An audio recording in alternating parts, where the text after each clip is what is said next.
पक्षों की है। इसमें शिवसेना है, कांग्रेस है और राष्ट्रवादी है।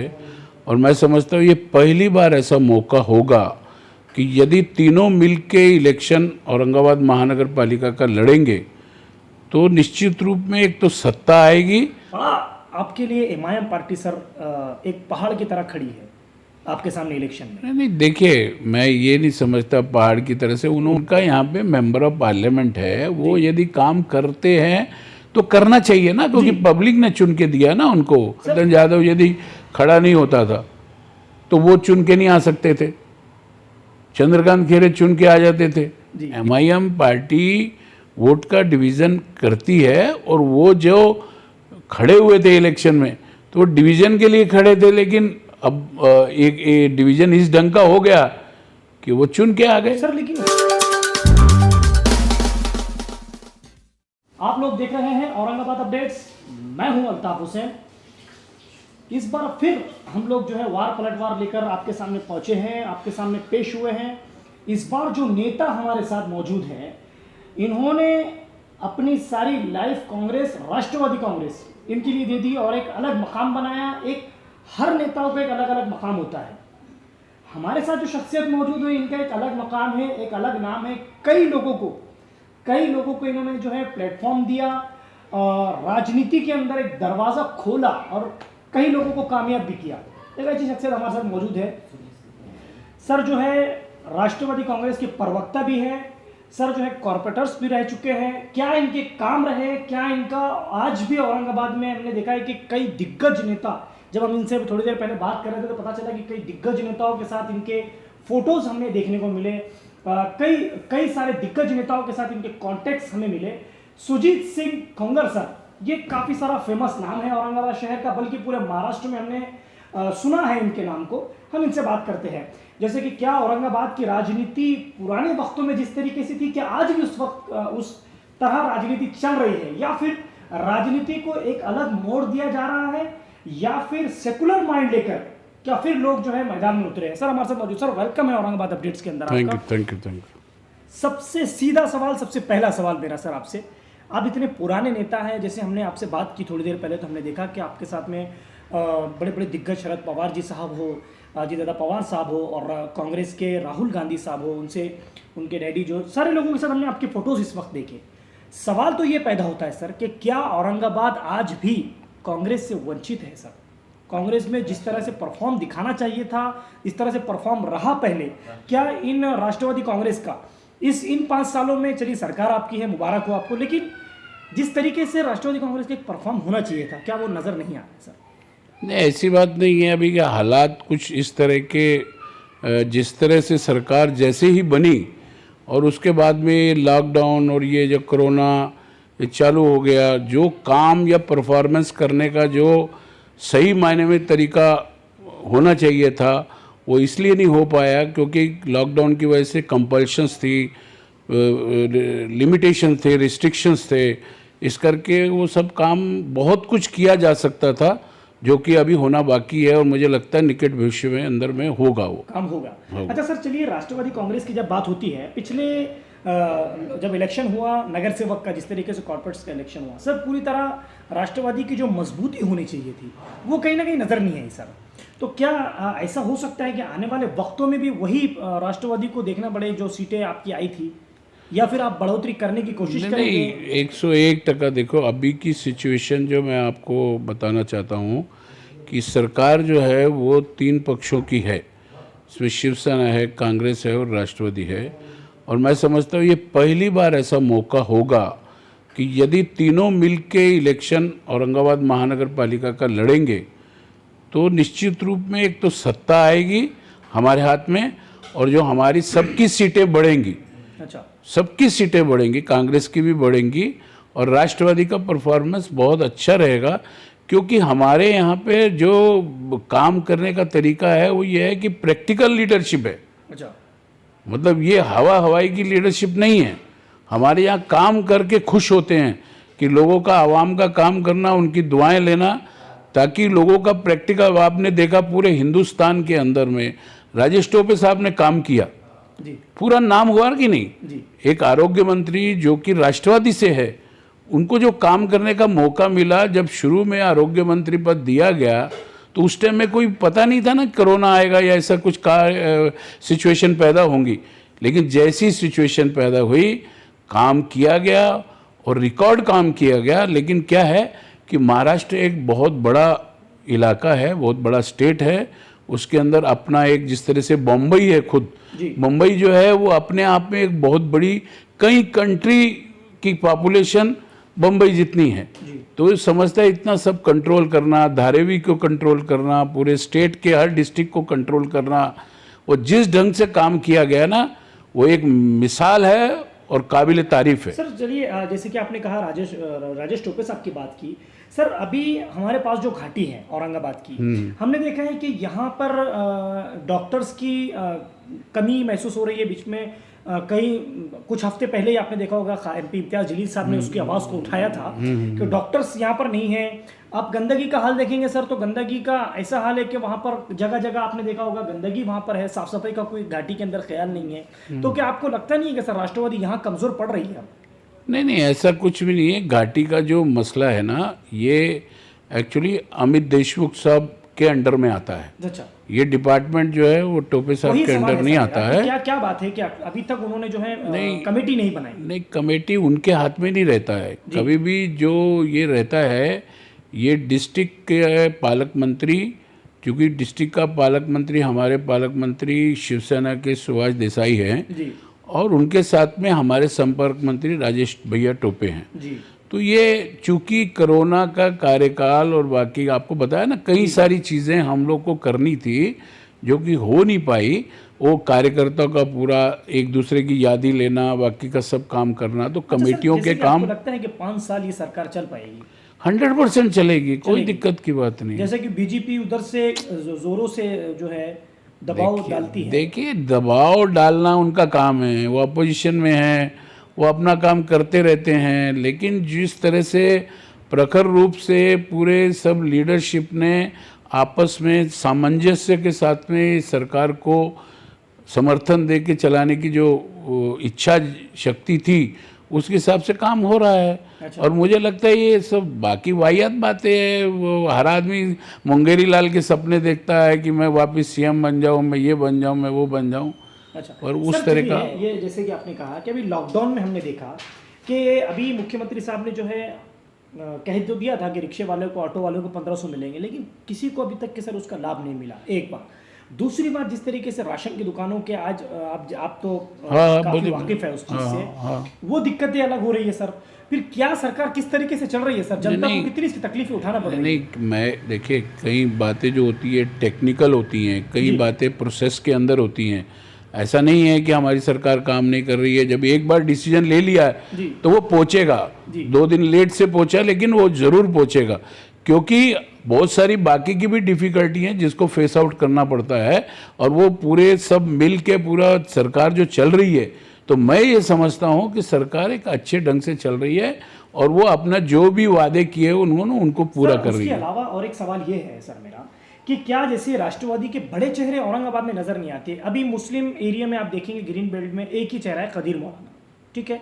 आपके एरिया में अगर आते हैं हम तो एक ही चेहरा नजर आता है, सुजीत सिंह कुंगर सर, ये आता है। सर बड़े चेहरे कहाँ गए आपके? जैसे कि अब आने वाले वक्तों में इलेक्शन है, तो क्या बात है कि औरंगाबाद में बड़े चेहरे राष्ट्रवादी के पास नहीं बचे हैं सर?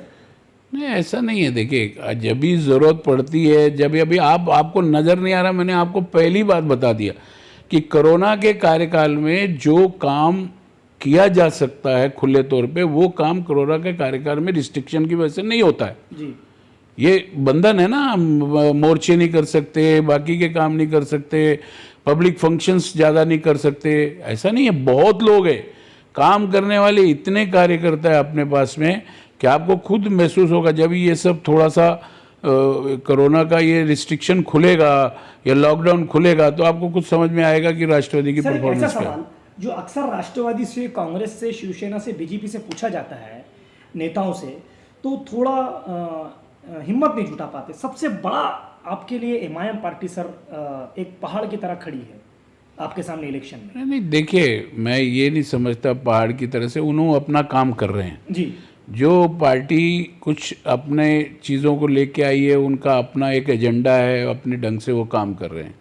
हर पार्टी को अपना काम करने का अधिकार है, हम उसके अंदर किसी के बारे में वैसे ये नहीं नहीं सर, बोलते हैं, लेकिन अभी जैसे लेकिन कि हमारे सामने कोई performance पहाड़ लेके खड़ा है या हमको कोई ये है, ऐसा कुछ भी नहीं है। सर जैसे कि काम जो है एमआईएम का जोरों शोरों में है। नहीं देखिए, अभी जोरों शोरों की बात क्या होती है, उनका यहाँ पे मेंबर ऑफ पार्लियामेंट है, वो यदि काम करते हैं तो करना चाहिए ना, क्योंकि पब्लिक ने चुन के दिया ना उनको। सर तो ये आप नहीं मानेंगे कि गलती अगर काम होता पहले से ही, अगर राष्ट्रवादी जोरों में होती, कांग्रेस जोरों में होती, तो क्या ये बड़ा चेहरा इम्तियाज जलील के तौर पर आता सर? देखिए, उस सर्कमस्टांसिस के ऊपर में होता है सारी चीज़ें, वोट की कटिंग होती है, किस तरह के कैलकुलेशंस होते हैं। अभी हर्षवर्धन यादव यदि खड़ा नहीं होता था तो वो चुन के नहीं आ सकते थे, चंद्रकांत खैरे चुन के आ जाते थे, जी या और कोई पार्टी हमारी पार्टी से या जो भी कांग्रेस पार्टी का उम्मीदवार खड़ा था वो चुन के आता था।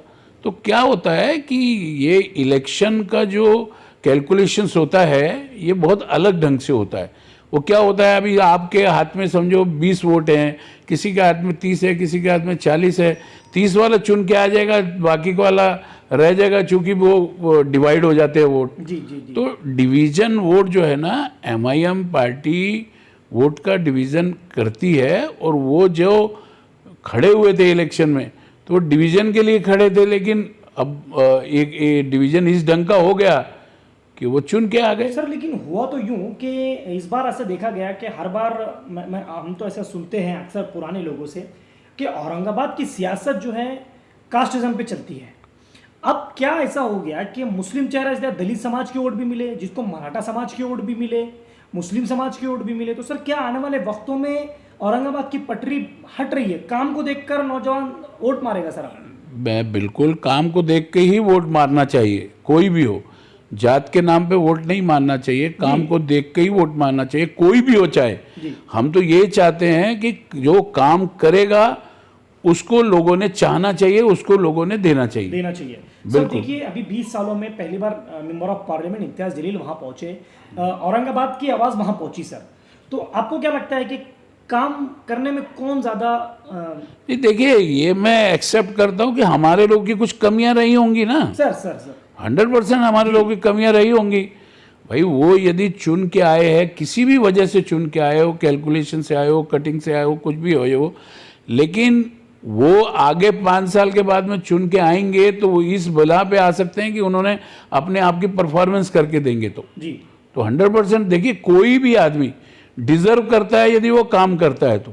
लोगों की एक्सपेक्टेशन को जो आदमी पूरा करेगा, आज की डेट के अंदर आवाम को काम चाहिए, लोग आवाम को बातें नहीं चाहिए, तो जो काम करेगा लोग उसके पीछे जाएंगे। अच्छा, हमको ज्यादा स्ट्रांग काम करना पड़ेगा। चलिए, अब काम की बात जब आई है सर, तो एक सवाल मेरा ये है कि जिस वक्त आप कॉर्पोरेटर थे तो कोई ऐसा काम है सर जो आज जनता को बताया जा सके कि सुजीत सर के उस वक्त जो है ऐसे? देखिए हमने सबसे पहला काम, जब मैं कॉर्पोरेटर बना, मैं तो कॉप्टेड काउंसलर था जी। मैं कोई किसी पब्लिक में से चुन के नहीं आया था, मैं तो कॉर्पोरेटरों ने मुझे चुन के दिया था। लेकिन मैंने इतना काम किया कि हम आवाम के खातिर, चाहे वो आप शानुर मियाँ दरगाह के बाहर पानी की व्यवस्था का काम हो, और हमने कास्ट नहीं देखा, हमने मुस्लिम समाज का काम किया, हमने हिंदू समाज का नागेश्वरवाड़ी मंदिर के अंदर 20 साल से पानी की व्यवस्था नहीं थी, वहाँ हमने पानी की व्यवस्था करी। हमने संजय नगर में, हम लोगों ने क्या कहते हैं आपके रमाबाई अंबेडकर नगर में, साई नगर में, N6 में, हर जगह, मतलब पूरे शहर के अंदर लोगों को जो है उनकी जो सहूलतें एक कारपोरेटर दे सकता है और हमारे कारपोरेटर के बोलने पे हो सकता है, वो हमने हर काम किया। चिश्तिया में पानी नहीं था, मैंने 5 हफ्ते दिए चिश्तिया कॉलोनी में, जिस वक्त आप कॉर्पोरेटर थे। हाँ, जिस टाइम में कारपोरेटर था, 5 हफ्ते दिए। वहाँ पे जो है रोड्स नहीं थे, वहाँ बनवाने की हमने कोशिश किया, इलीगल बस्ती थी, वहाँ काम नहीं किया जा सकता, लेकिन फिर भी हम लोगों ने बोल के, क्योंकि पब्लिक की ज़रूरत थी, हमने काम किया। मैं स्टेट माइनॉरिटी कमीशन अल्पसंख्यक आयोग पे था। आयोग पे रहने के बाद कन्नड़, यानी अल्पसंख्यक आयोग अपने द्वारी, इस तरह से कन्नड़ गए हम लोग, गंगापुर गए हम लोग जो है हर जगह गए और उनको वहाँ उनकी समस्याओं का हमने जायज़ा लिया और वहाँ की लोकल एडमिनिस्ट्रेशन को बोल के जो मामूली समस्याएं थी जो कि बातचीत के अंदर हो सकती है वो हम लोगों ने उसी टाइम में निपटाया। तो ऐसा कैसा है, आज की डेट के अंदर लोगों के पास में जाके उनकी प्रॉब्लम्स को बजाय लोग आपके पास आएँ, आप लोगों के पास जाएं, ये थ्योरी से काम करने की जरूरत है। अच्छा, ऐसे काम करने की जरूरत है। सर अब क्या वो काम जैसे कि आपने जैसे पहले बताया कि पुराने जो नेता थे उनके काम करने की थिंकिंग अलग थी, तो क्या वही चीज़ नौजवानों में आ सकती है? जैसे कि न्यू जनरेशन आपके पास में जुड़ने की कोशिश कर रही है, बिल्कुल। तो क्या वही चीज़ आप आपके आने वाले कार्यकर्ता हो? देखिए, नौजवानों किसी भी नौजवान के अंदर में जो है वक्त को चेंज करने की एक हिम्मत होती है। जी। समझे कि नहीं, पार्टी हो चाहे कोई भी चीज़ हो, क्योंकि क्रांतिकारी परिवर्तन यदि कोई कर सकता है तो वो नौजवान कर सकते हैं और नौजवानों में वो जज्बा रहता है काम करने का। और बड़ों का यदि तजर्बा लिया और नौजवानों ने अपना आज के टाइम के अंदर जो हिम्मत उनके अंदर में जो जज्बा रहता है उस ढंग से काम किया तो लोगों के काम हो सकते हैं, जल्दी हो सकते हैं। एक सवाल और एक ये मेरा, क्या महापौर इस बार आप बना रहे हैं या आपको लगता है तीनों गठबंधन में अगर लड़ते हैं तो क्या महापौर आप बनाएंगे या फिर बीजेपी एक तरफ है, एक तरफ एमआईएम है? नहीं, देखिए, बीजेपी का तो कोई विषय नहीं है। हम आपको सीधा ये बोलते हैं कि इस वक्त जो भी महापौर बनेगा वो राष्ट्रवादी, शिवसेना और कांग्रेस का मिलकर ही बनेगा। तीनों मिलकर आप बनाएंगे सर? बिल्कुल। अच्छा सर, आपको क्या लगता है औरंगाबाद में आने वाले वक्तों में सबसे ज़्यादा किस चीज़ की ज़रूरत है?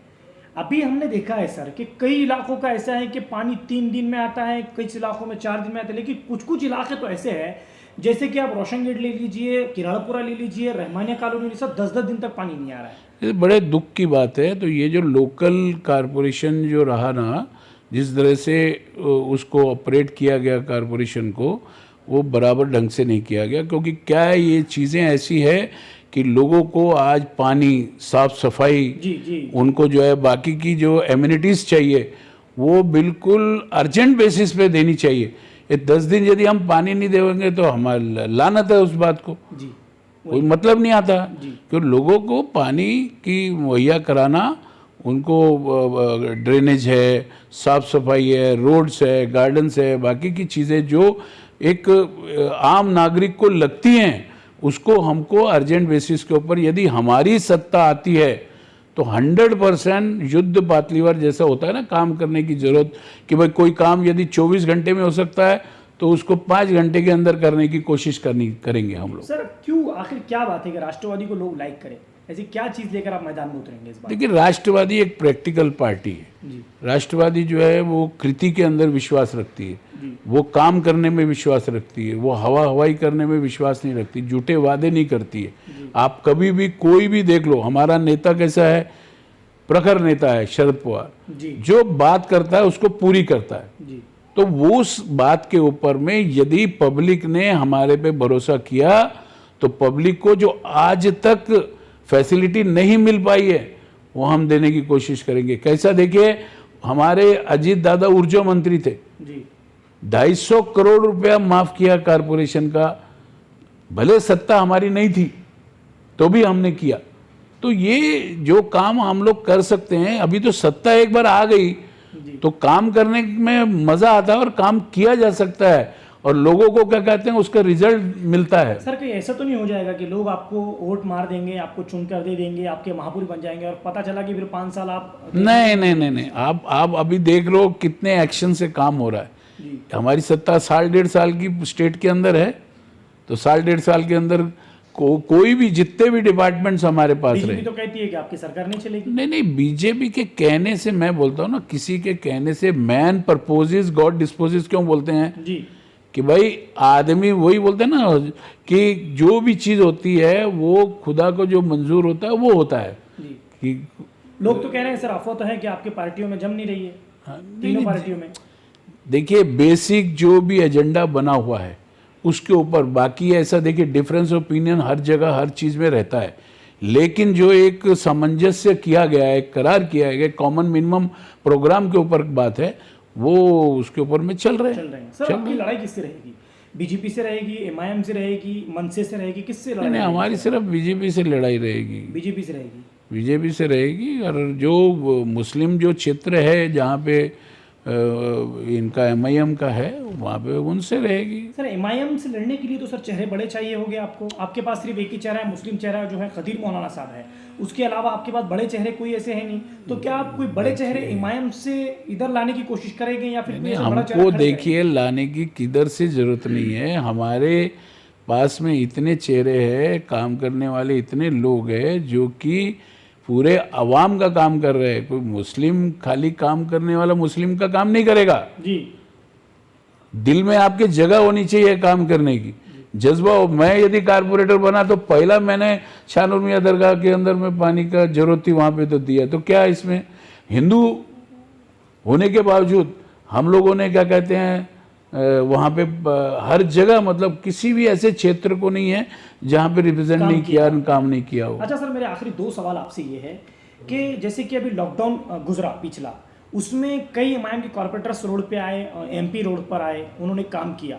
आपके पास सिर्फ एक ही चेहरा था, वो था खदीर मौलाना। उसके अलावा आपके पास से कोई चेहरा ऐसा क्यों सामने नहीं आया सर? नहीं सारी जनता का दिल जीत सके। नहीं ऐसा नहीं रहता, सारी टीम काम कर रही थी, पूरी पार्टी काम कर रही थी।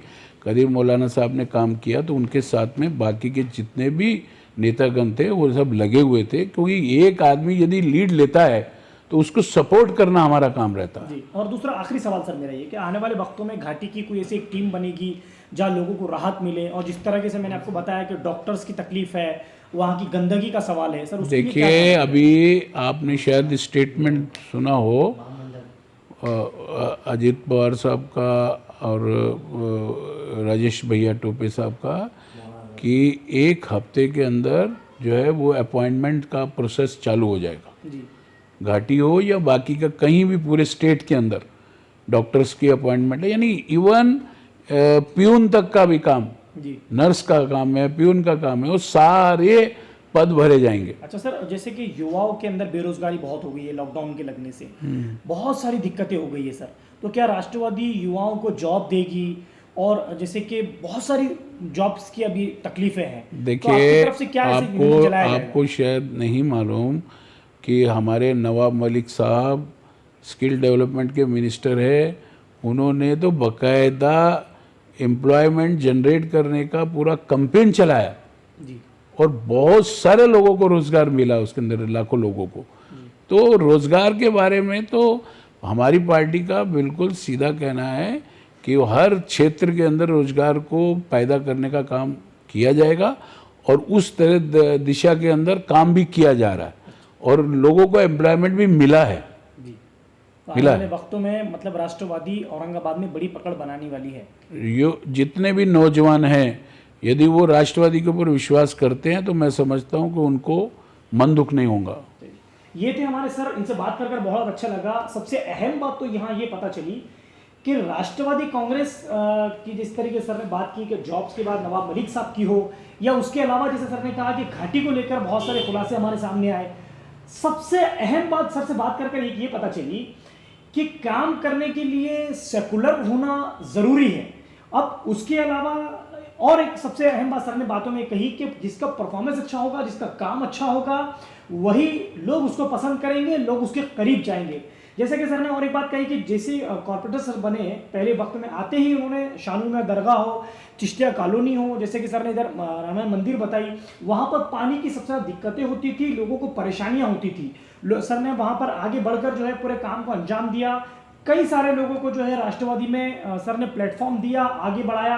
अभी भी आने वाले और एक चीज़ बोलना चाहता हूँ, देखिए पूरे आपको शायद नहीं मालूम, मैं बांधकाम कामगार संगठन का अध्यक्ष रहा जी। तो 400 लोगों को हमने बांधकाम कामगार में रजिस्टर करके दिया, उनको सहूलतें दिलाई, ऐसे अनेक काम किए। मतलब मेरा बेसिक काम क्या था कि गरीबों को जो है उसका फायदा पहुंचे।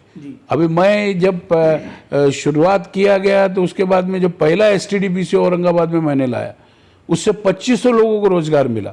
उसके बाद में मैंने पहला मोबाइल औरंगाबाद में मैंने लाया, पहला इंटरनेट कैफे लाया, पहला पेजर सर्विस औरंगाबाद में मैंने लाई।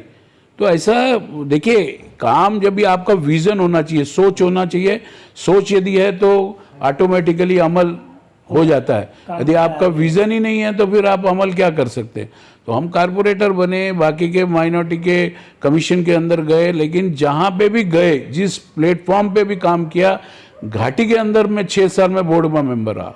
जी तो हम लोगों ने, लोगों को कभी ब्लड चाहिए, कभी किसी का ऑपरेशन की बात थी, कोई दवाएं चाहिए थी, क्या रहता है, आपका दिल होना चाहिए किसी का काम करने का। जी सर, यदि आपका दिल है, सोच है, तो ऑटोमेटिकली खुदा आपको मदद करता है। बहुत बड़ी बात।